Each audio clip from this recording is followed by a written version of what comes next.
우리는 하나님 나라 관점에서 복음을 이해하는 시간을 갖고 있습니다. 우리가 앞에서는 그리스도의 연합에 대해서 나누었습니다. 이 그리스도와의 연합은요, 그리스도의 십자가 죽음과 부활 없이는 누릴 수 없는 은혜였습니다. 우리는 아담의 죄를 전가받아서 죄와 사망에 갇힌 자들이었지만 예수 그리스도께서 우리를 죄의 권세에서 건지시기 위해 화목제물로 이 땅에 오셔서 십자가에 못 박혀 죽으시고 부활하셨습니다. 예수 그리스도의 이 사역은요, 단순한 사랑의 본이나 도덕적 본이 아닌 승천하시고 성령을 보내심으로 자신과 연합하여 우리의 죄를 해결하시고 자기 의를 우리에게 주시는 위대한 구원 사역이죠. 우리는 연합으로 인해서요, 복음을 알게 되었고 의롭다함을 얻게 되었고 거룩하게 살 수 있는 존재가 되었고 영원한 나라를 소망하는 자들이 되었습니다. 이것을 우리는 저번 주에 지혜, 의로움, 거룩함, 구원함 이 네 가지를 통해서 함께 나누었죠. 성경은 이 예수 그리스도의 십자가 복음으로 말미암아 새롭게 된 자들을 교회라고 합니다. 교회. 오늘부터는 이제 연합에 이어서 교회에 대해서 나누고자 하는데요. 지금 이 시대는 교회 공동체에 대한 거부감이 굉장히 크게 있습니다. 이것은요, 교회에 대한 상처로 인해서 교회에 속하는 것에 대한 거부감을 느끼는 사람들도 있지만요, 시대의 분위기가 권위를 인정하지 않고 개인주의가 강한 시대이기 때문에 교회 공동체에 대한 거부감이 있는 것 같아요. 하지만 우리가 분명히 기억해야 될 것이 있습니다. 그것은 교회가 완벽한 사람들이 모여 있는 곳이 아니기 때문에 부족할 수 있지만 교회만이 하나님이 세우신 유일한 하나님의 백성이라는 사실입니다. 마태복음 16장 18절에 보면요, 또 내가 내게 이르노니 너는 베드로라. 내가 이 반석 위에 교회를 세우리니 음부의 권세가 이기지 못하리라. 예수님은 베드로의 신앙 고백을 들으시고요, 이 신앙 고백 위에 교회를 세우시겠다고 말씀하셨어요. 즉 교회라고 하는 것은 사람이 계획하고 사람이 세운 공동체가 아닌 하나님이 이 구원을 계획하실 때부터 예수 그리스도를 통하여 세우고자 하셨던 새로운 하나님 나라 공동체라고 하는 거죠. 구약은 히브리어로 쓰여져 있습니다.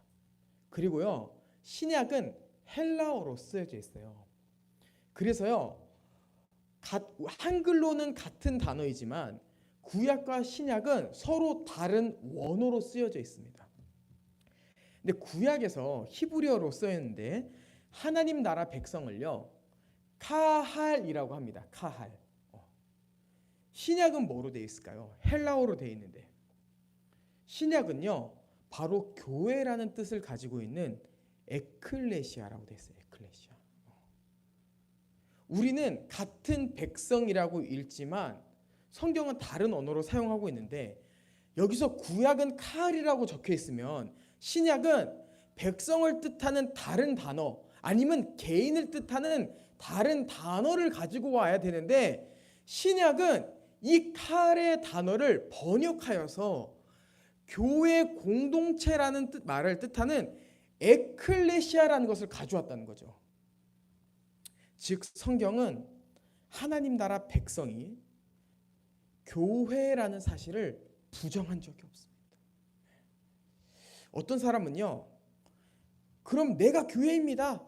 나는 공동체에 들어가지 않고 개인이 그냥 교회로 존재하겠습니다. 라고 하는 사람도 있습니다. 그 사람이 왜 그런 말을 하는지는 저도 잘 모르겠지만 아무리 교회 공동체 안에서 상처를 받았다 하더라도 아무리 교회 공동체가 힘들었다 할지라도 성경은 교회를 개인이라고 말하지 않기 때문에 개인으로서 교회로 존재한다고 생각하면 우리는 절대로 안 돼요. 아마 그 사람들이 생각하는 것은 이런 것 때문일 겁니다. 근데 성경에 우리를 성전이라고 말하고 있는데요. 그러면 우리가 교회 아닌가요? 이렇게 생각할 수 있어요. 근데 그 본문을 해석하면요, 그거는요 성전인 우리가 교회라고 말하는 게 아니에요. 우리가 성전이라고 하는 것은 우리가 거룩한 하나님을 모시는 전이라는 의미에서 성전이라고 하는 거지, 성경에서 성전이라고 했다고 해서 우리가 각각에 존재할 수 있는 한 교회라고 생각한다면은 큰 오해입니다. 큰 오해.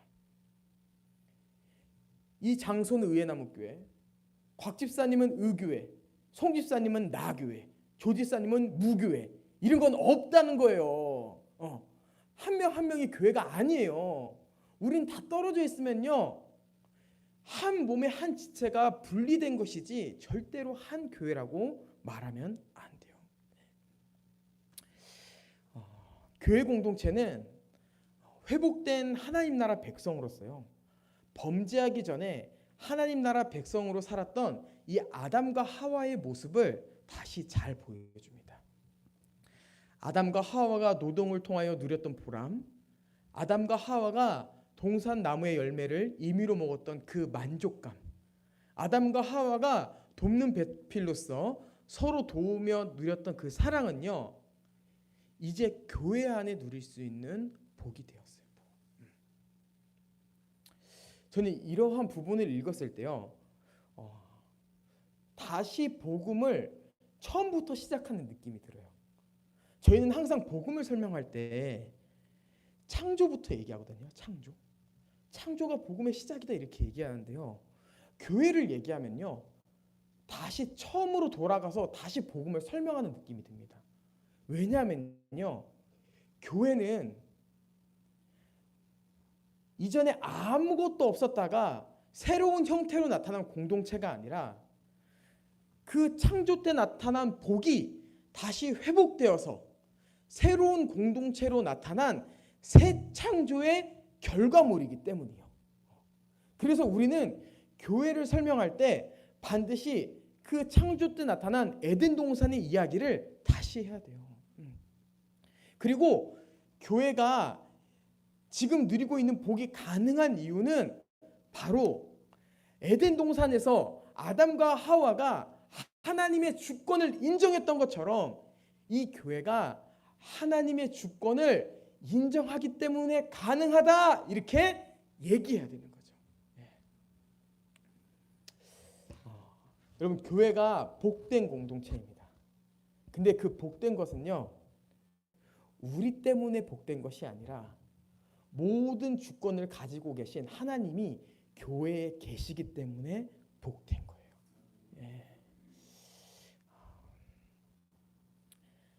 예수 그리스도를 왕으로 모신 교회는 하나님 나라 복이 있습니다. 이것을 성경은요 교회의 머리이신 예수 그리스도라고 얘기해요. 교회의 머리이신 예수 그리스도. 골로새서 1장 18절에 보면요 그는 몸인 교회의 머리시라, 그가 근본이시오 이렇게 돼 있어요. 여기서 근본이란 단어는요 아르케입니다. 아르케라는 단어예요. 오늘 안 쓰던 헬라어를 지금 계속 쓰고 있어요. 이제 마지막 단어인데, 이 아르케라는 단어는요 통치권이라는 의미가 있습니다. 통치권. 이거를 이제 어떻게 의역할 수 있냐면요, 그는 교회의 머리로서 교회를 다스리십니다 이렇게 얘기하는 거예요. 그러니까 예수님은 교회의 통치자이자 시작점으로서 교회를 다스리시며 충만하게 하시는 거죠. 이 형태가 에덴 동산에서는 하나님이 아담과 하와를 다스리는 형태로 나온 거고, 지금은 교회의 머리이신 예수 그리스도가 그의 몸인 우리를 다스리는 형태로 나타나는 겁니다. 그리고 우리는요 이제 새로운 하나님 나라 백성으로서 아담과 하와가 하나님의 주권을 인정했던 것처럼 이 교회 안에서 풍성함을 누리며 백성으로서 순종하며 살아가면 되는 거예요. 순종하며 살아가는. 이것이 바로 회복된 하나님 나라의 백성 교회입니다. 오늘 본문은요 이 새로운 하나님 나라 백성 교회를요 다양한 비유로 표현합니다. 15절에 보면요 한 세 사람으로 돼 있어요. 그리고 16절은 한 몸, 19절은 동일한 시민, 하나님의 권속이라는 표현이 있습니다. 우선은 하나하나씩 좀 살펴보면요. 저는 한 세 사람이라는 단어를 생각하면은 본문보다는 어노잉팅 5집 노래가 먼저 생각납니다. 저는 이제 성경 연구를 하기 전에 찬양을 더 많이 들었었기 때문에 어노잉팅을 참 좋아했었고 특히 5집을 진짜 좋아했었어요. 거기 보면은 어떤 가사가 있냐면요. 오랜 옛날 하나님 가슴에 한 사람 있었네. 예수님을 머리로 성령의 능력으로 충만한 한 세 사람. 우리들은 그 몸의 지체로 부르심 받았네. 라는 단어가 있어요. 여러분 이 한 세 사람은요. 바로 교회가 개별적인 존재가 아닌 지체가 모인 한 유기체임을 말하는 단어입니다. 또한 그 존재가 한 유기체로만 존재하면 문제가 되는데 하나님이 새롭게 창조하신 새로운 존재임을 뜻하는 단어예요. 그래서 한, 원, 새, 뉴, 사람, 맨, 원, 뉴, 맨을 얘기하고 있는 거죠. 우리는 이 새로운 한 사람으로서 이제 이전과 다른 존재로 살아가는 것이며 나가 아닌 우리로 살아가는 것, 그게 바로 교회입니다. 한 몸은요 각각의 지체가 자신의 은사를 가지고 각자 자기 역할을 감당하여 한 몸을 온전하게 세우는 것을 의미해요. 이것을 이제 한 몸이라고 하는데요. 우리는 한 몸에 속한 존재로서 각각의 역할이 있습니다. 즉 교회 공동체는 그 안에서 하나님 나라의 복을 누리지만요. 각각의 의무가 존재한다는 거예요. 의무. 여기서 이제 우리가 의무라고 말하면요. 좀 더 수동적으로 느낄 수 있는 것 같아요. 강압적으로 느낄 수 있는 것 같아요. 근데 우리가 감당해야 되는 의무는요. 수동적인 노동이 아니에요. 수동적인 노동. 제가 이 교회를 얘기하면서 창세기 1, 2장을 항상 얘기해야 된다고 하지 않았습니까? 창세기 1, 2장에 아담이 땅을 경작하고 동물들의 이름을 졌을 때 과연 그게 수동적인 노동, 강압적인 노동이었을까요? 저는 본문에서 그 어떠한 그런 강압적인 부분도 찾지 못했습니다. 오히려요. 아담은 그 일을 기뻐했어요. 야, 너 일로 와봐. 코가 기네. 일로 와봐. 코가 기네. 아이, 코끼리 같이 생겨가지고 너 코끼리 패스 다음. 어우, 너 털이 멋지다. 일로 와봐. 너 털이 멋지니까 넌 사자. 그 안에서 동물들의 이름을 하나하나 지으면서 보람을 느끼고 내가 이렇기 때문에 내가 살아가는 거구나. 하나님께서 에덴 동산에서 내가 누리기를 원했던 노동의 복이 이거였구나라고 저는 아담이 느꼈을 거라 생각합니다. 우리도 마찬가지입니다. 우리도 교회로 한 몸으로 살아가면서 혜택과 함께 의무가 있는데 이 의무는 수동적인 노동이 아닌 자발적인 순종이에요. 교회 안에 수동적인 노동이 있다는 것은요 정말 슬픈 일입니다. 왜냐하면 하나님은요 우리가 노동을 감당함으로 고통을 받게 하시기 위해서 이 교회를 허락하신 게 아니기 때문이에요. 교회 안에서 한 몸으로 모여서 너가 의무를 감당하고 수고하지만 그 일이 저주가 아닌 너가 복이 되고 그 일을 통하여서 참된 만족을 느꼈으면 좋겠다. 보람을 느꼈으면 좋겠다라는 마음으로 우리에게 이 교회를 허락하신 거예요. 네. 그렇기 때문에 우리는 자동적이 아니죠. 자발적으로 노동하기를 힘써야 되며 혹시나 우리 마음에 수동적인 노동이 있다면은 우리는 다시 복음으로 돌아가야 됩니다. 복음 안에서 다시 능동적으로 이 교회를 위해서 일할 수 있게 수고해야 되는 거죠. 여러분 갑자기 제가 설교를 하다가 이런 일이 옛날 일이 생각났는데요. 예전에 그 어떤 청년이 있었습니다. 그 청년이 성가대하고 찬양팀을 감당하고 있었어요. 어느 날 저한테 오더니 목사님 저는 이제 성가대를 하면 안 될 것 같습니다. 왜 그러냐? 찬양팀은 재밌는데 성가대는 재밌지 않습니다. 그러냐? 그러면 너는 찬양팀을 해라. 제가 이랬을 것 같습니까? 아니죠. 그래? 그러면은 너는 성가대를 그만둘 게 아니라 너가 왜 성가대를 해야 되는지 복음 안에서 다시 찾아라. 이렇게 얘기했어요. 여러분 그 노동이 수동적이라고 그 노동을 갈아엎는 건요, 쥐를 잡으려고 하다가 집을 태우는 것과 똑같은 꼴이에요. 여러분, 쥐를 잡으려고 집을 태우는 사람이 어디 있습니까? 쥐덫을 깔아야지. 교회 안에서의 봉사도 똑같습니다. 목사님, 황혁기 목사님, 이성구 목사님이 수동적인 노동 하지 말라고 했습니다. 저 이 봉사 안 하겠습니다. 집을 태우시겠습니까, 여러분? 복음으로 가십시오. 복음으로 가서 한 몸으로서 일을 감당해야 됩니다. 다음은 이제 우리는 동일한 시민입니다. 여러분, 우리가 살아가면서 보호를 받고 있는 것, 우리가 대한민국 국민으로서 혜택을 받을 수 있는 이유는 무엇일까요? 그것은 바로 우리가 대한민국 국적을 가지고 있기 때문입니다. 여러분, 대한민국 국적 가지고 아무리 미국 가서 얘기해 보십시오. 우리는 절대로 혜택을 받을 수 없습니다. 왜? 그것은 미국 국적이 아니기 때문에. 여기서 말하는 동일한 시민이라고 하는 것은 우리가 하나님 나라의 시민권을 받은 자라는 겁니다.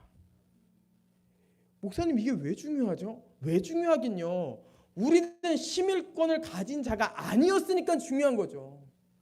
가진 자가 아니었다가 예수 그리스도로 말미암아 연합하게 되었고 교회가 되었기 때문에 우리가 시민권을 갖게 된 겁니다. 그리고 우리 시민권을 가진 자로서 하나님의 보호하심을 받고, 하나님은 우리를 보호하심으로 우리에게 하나님 나라의 복을 이 땅 가운데서 누리게 하시고, 이것이 동일한 시민으로서 누리는 복인 것이죠. 자, 마지막은 권속입니다. 권속. 권속이라는 단어는 좀 우리에게 낯선 단어이지만 가족이라는 단어입니다. 가족. 하나님의 권속, 이것은 하나님의 가족을 얘기해요. 즉 우리는 하늘 가족입니다. 하늘 가족. 우리에게 있어서 혈연적인 가족은 정말 중요합니다. 저에게 아내가 중요하고요, 보미가 중요하고 소리가 중요하죠. 이러한 혈연적 관계는요, 뗄래야 뗄 수 없는 관계예요. 조 집사님에게도 정일 집사님과 유성이가 중요하지 않습니까? 뗄래야 뗄 수 없는 관계죠. 어느 때는 웬수 이럴 수도 있지만 아닐 수도 있어요. 근데 어쨌든 이 가족이라는 관계 자체는요, 절대로 뗄 수 없는 관계라는 거예요. 근데 여기서 우리를 어떻게 표현해요? 너희가 가족이야. 혈연적인 가족이 뗄래야 뗄 수 없는 관계인 것처럼 교회가 바로 그런 뗄래야 뗄 수 없는 관계가 되었어 라고 하는 거죠.